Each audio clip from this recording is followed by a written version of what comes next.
never would have happened. Well, let me tell you. Don't tell me.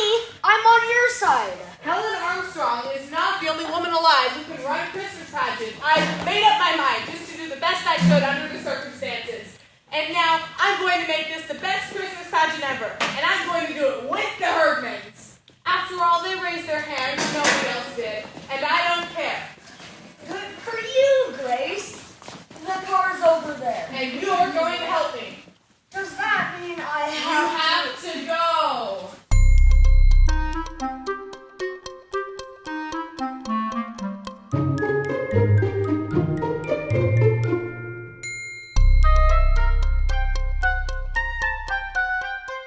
Here we are with the director of our fall production, the best Christmas pageant ever. This is the one and only Amy James. Hello, Amy. Hello. Would you start by just sharing with us why you picked this show to direct?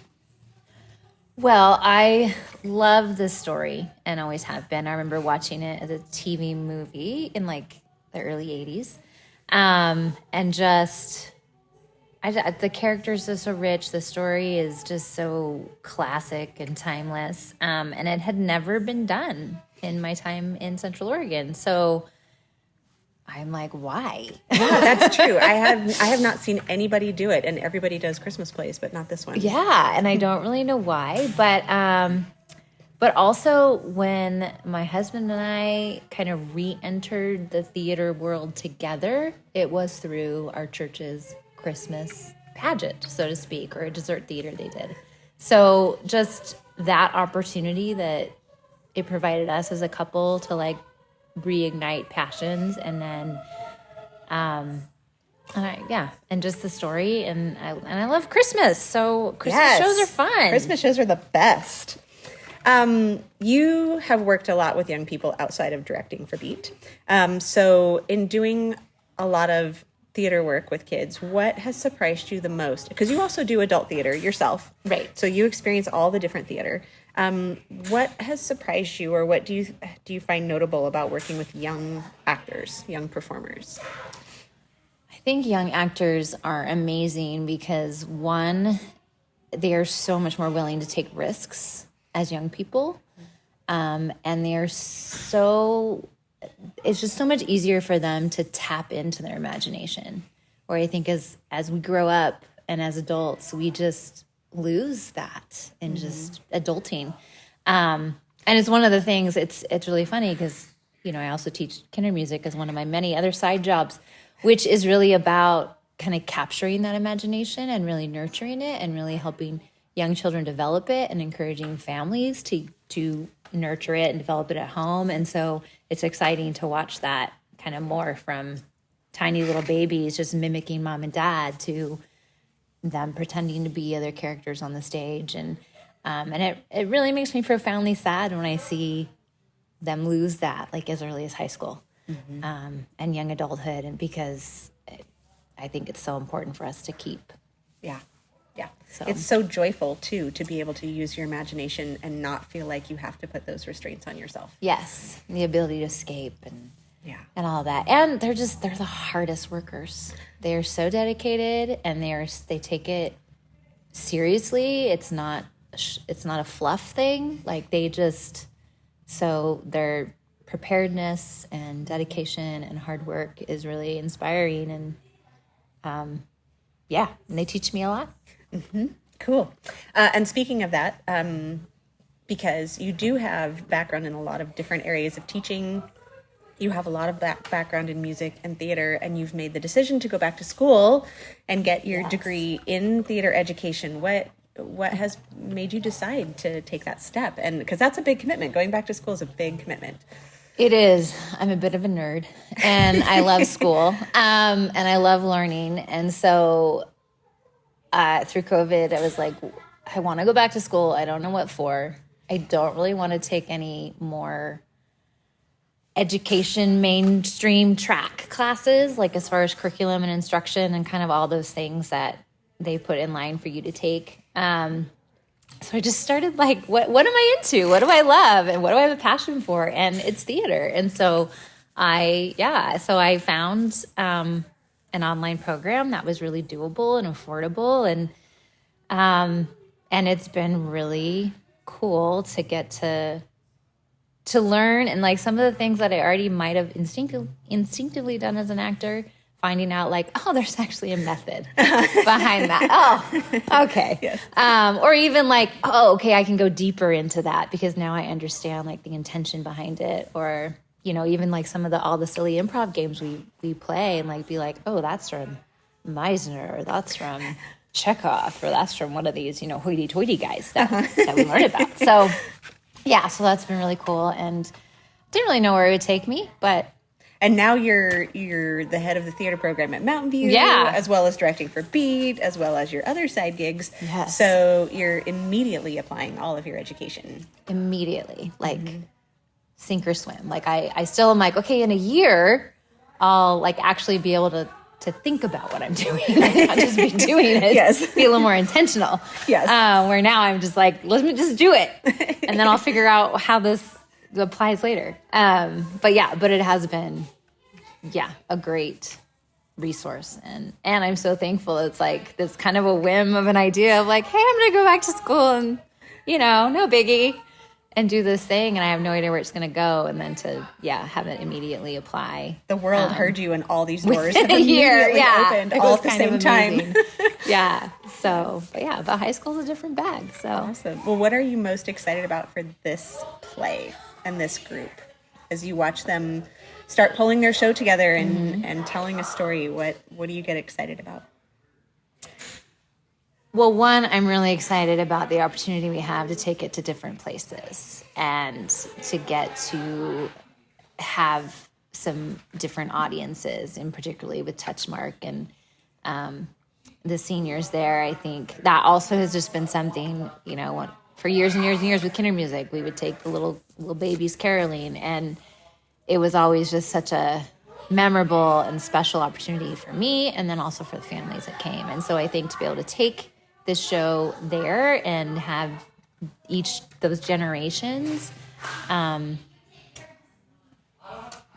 be together and have those moments together, I think is really special. So impressed with this cast. Like from day one, when they started reading, it was like, oh yeah, no, that is Imogene Herdman. No, that is Beth Bradley. Like they are so spot on perfect. And so I think it's really fun to have them playing children. It's not a stretch for them, but they get to be different kids, and they get to have these funny lines and one-liners, and so I'm excited for the opportunities that we have through the show. I'm excited for them to get to stretch their muscles in a new way, and and I think it's going to be a really heartwarming, lovely show for people to come see. So, yeah.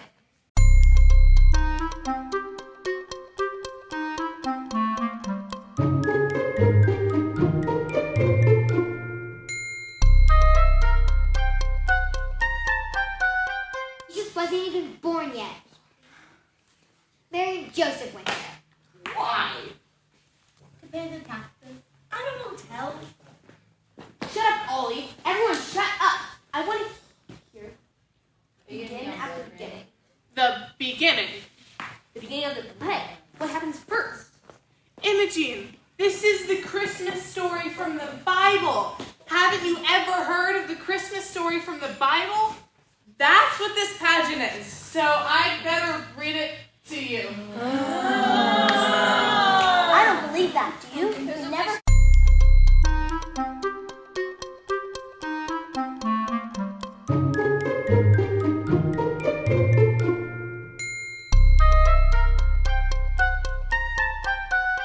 All right. Jane, would you share with us what character you are playing in the play? Yes, I play Imogene Herdman. And tell us about Imogene. Who is she, and what does she do in this story? She's kind of like the anti-hero, kind of. She is very naughty, and she doesn't really get how church works, like, at all. And I just think that's so fun. Yeah.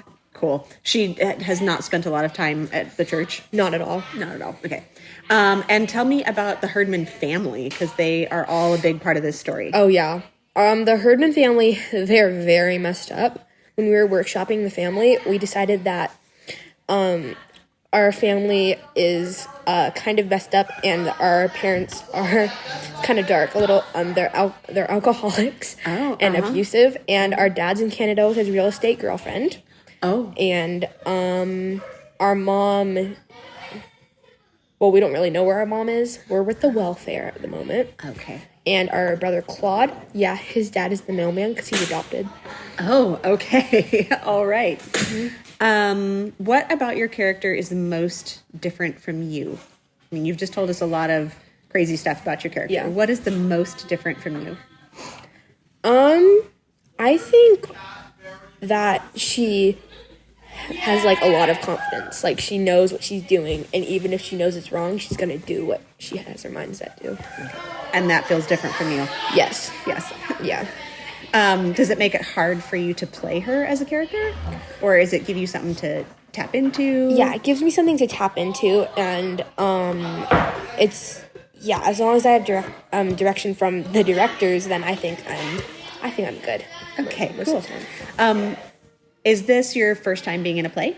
No, not even close. How many plays have you been in so far? Well, my first one was my friend. It was like my friend when I was 4 at preschool. We were bored, so we put on Romeo and Juliet when we were 4, and it was really funny. Amazing. Yeah. So you've obviously done quite a bit of theater. Yeah. What do you love the most about being on stage and performing in front of an audience? I love like having a cast that like and you can connect to and you can count to. Those are the best. Yeah. And how do you feel about this cast? I think it's amazing. They're all very kind and very supportive. Awesome. All right. Anything else you'd like to add about this play? I think the directors are great, and if you make a mistake, they don't like shame you.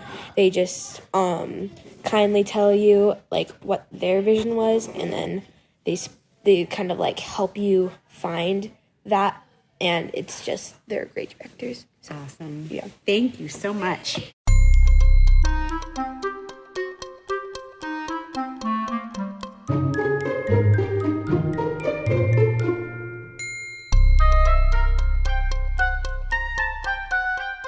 Pregnant! She was pregnant! All right, now we all know that Mary was pregnant. And it limed. And it came to pass.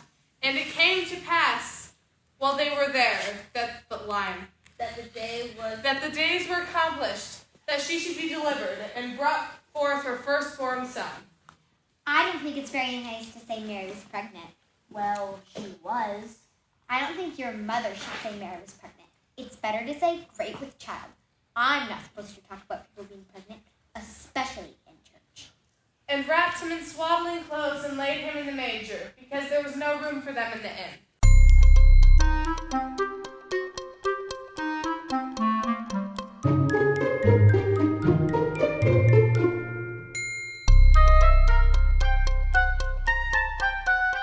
I'm here with Hypatia and Maddie, 2 of our actors in the best Christmas pageant ever.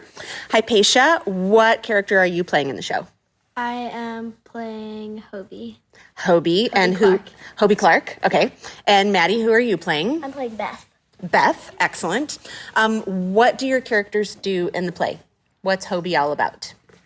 Hobie is kind of like sometimes like really funny and likes making excuses.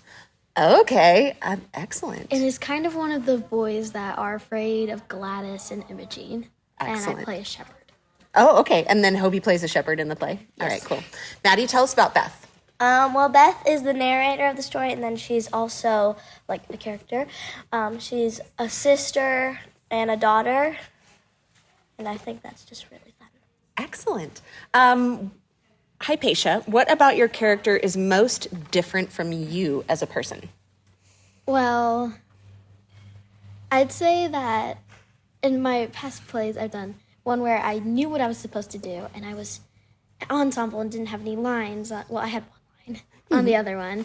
And Hobie is, like, really funny, which I've always wanted to play that, but what's different is sometimes I feel like I'm not very funny in life. Like, I tell a joke and nobody gets it.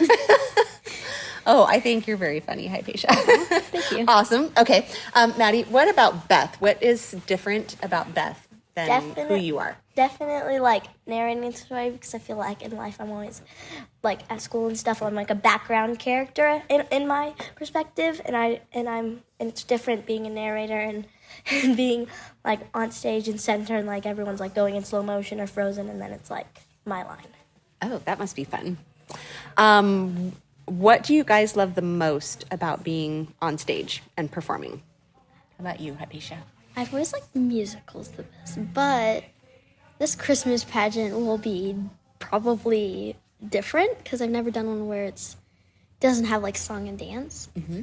There are Christmas carols, but what's sounding fun is like that we get to like run off stage, we get to sing the Christmas carols, and then it's just fun being like a different character and trying new things. Cool.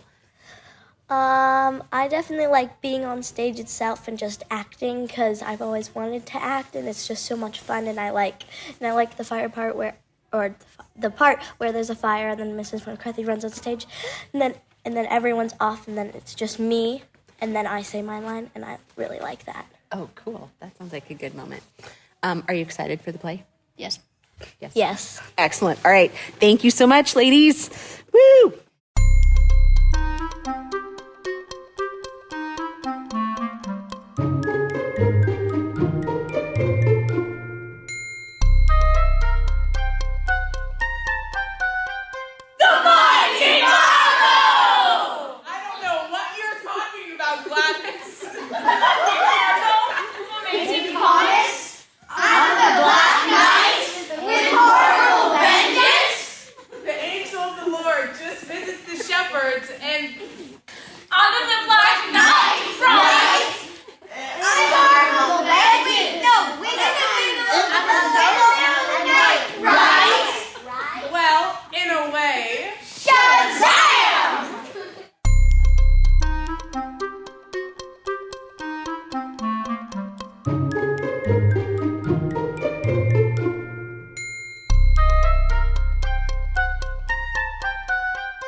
This is Tucker, and Tucker is an actor who has been on stage since probably before he can even remember, because he started very, very tiny with a family in theater. Hello, Tucker. Hi. What is your character in the best Christmas pageant ever? I am playing Charlie. And who is Charlie in the story? He is the narrator's little brother. He kind of introduces the Herdmans to the church and brings about the whole Christmas pageant and the Herdmans thing. Oh, okay. All right. So he's one of the catalysts to the action. Yes. Yes. Okay. What about him is different from you or similar to you, or how are you and your character the same or different? I mean, he's similar to me because he's a kid. But I think he's different from me because he's like a super like churchy kid. And he really just does not like the Herdmans, which I can kind of relate to that with some people, but yeah. Okay. And do you enjoy playing Charlie? Is he fun for you?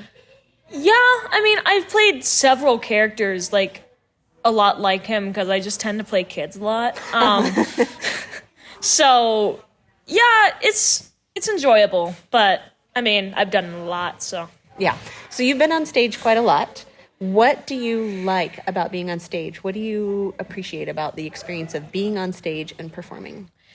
I think just like the adrenaline rush and the excitement when the audience claps for you.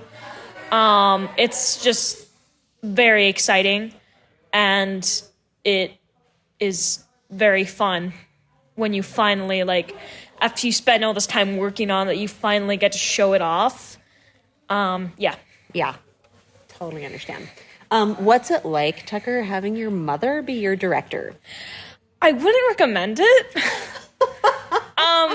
It's not because it's my mother, but it also is because it's kind of hard because I can't, like, necessarily talk to my mother as a parent during rehearsals because I have to talk to her like a director. And so it's kind of weird. Because I'm not being treated as her child, I'm being treated as one of the castmates that she's directing. Right. You are playing the role of not her son during the show. Yes. All right. Well, thank you so much, Tucker. Is there anything else you want to add about the show? I mean, I hope everyone who sees this has a great time and enjoys it. And I hope we bring joy to the world.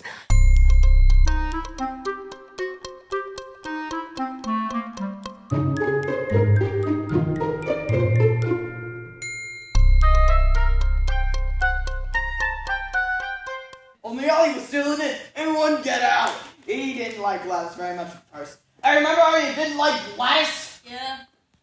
That was pretty smart of Ollie, not to like Gladys right off the bat.